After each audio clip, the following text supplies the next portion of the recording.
নমস্কার, আশা করি সবাই ভালো আছেন।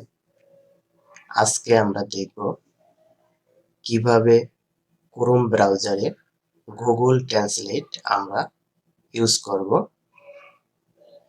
এর জন্য আমরা সরাসরি একটা ব্রাউজারে চলে আসব। ব্রাউজারে চলে আসার পর এখানে সার্চ করব ক্রোম ওয়েব স্টোর। সার্চ করার পরে এখানে ক্রোম ওয়েব স্টোরে ক্লিক করব। ক্লিক করার পরে সার্চ দ্য স্টোর, এখানে আমরা গুগল ট্রান্সলেট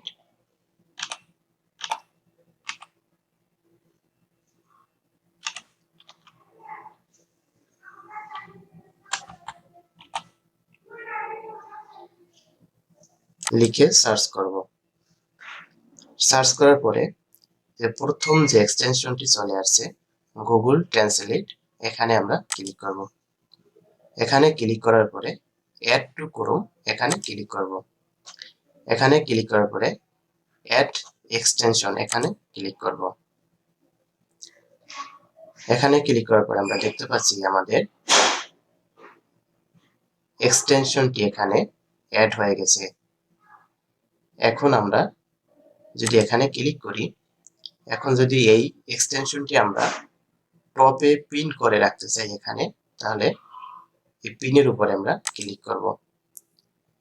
ক্লিক করার পর আপনারা দেখতে পাচ্ছেন এখানে টপে পিন হয়ে গেছে। এখন যদি আমরা এই এক্সটেনশনটি আমাদের ব্রাউজারের সাথে সেটআপ করতে চাই, তাহলে এখানে থ্রি ডটে আপনারা ক্লিক করবেন। ক্লিক করার পরে অপশনস এখানে ক্লিক করবেন। ক্লিক করার পরে এখানে মাই প্রাইমারি ল্যাঙ্গুয়েজ এখানে ইংলিশ আছে, আপনারা যে ভাষা করে নিতে চান সেটা সিলেক্ট করে দিবেন। আমি বেঙ্গলি সিলেক্ট করে দিলাম। এরপরে পপ আপ ট্রান্সলেশন এখানে এসে আপনারা ইমিডিয়েটলি ডিসপ্লে পপ আপ এখানে ক্লিক করবেন। এখানে ক্লিক করার পরে আপনারা সেভ করে দিবেন। Option save. আমাদের কাজ কমপ্লিট। এখন আমরা এগুলো কেটে দেই। কেটে দেওয়ার পরে আমরা একবার রিফ্রেশ করে নেই। রিফ্রেশ করার পরে আমরা এখন দেখব আসলেই আমাদের গুগল ট্রান্সলেট এক্সটেনশনটি অ্যাড হয়েছে কিনা। এর জন্য আমরা এখানে ইংলিশ আছে, আমরা ইংলিশটাকে যদি সিলেক্ট করি, সিলেক্ট করার পরে আপনারা দেখতে পাচ্ছেন এখানে বাংলায় চলে আসছে। আমরা যদি আবারও একটু দেখি,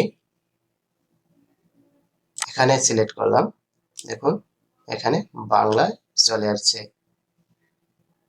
এভাবে আপনারা খুব সহজেই ইংলিশটাকে বাংলায় উচ্চারণে নিয়ে আসতে পারেন।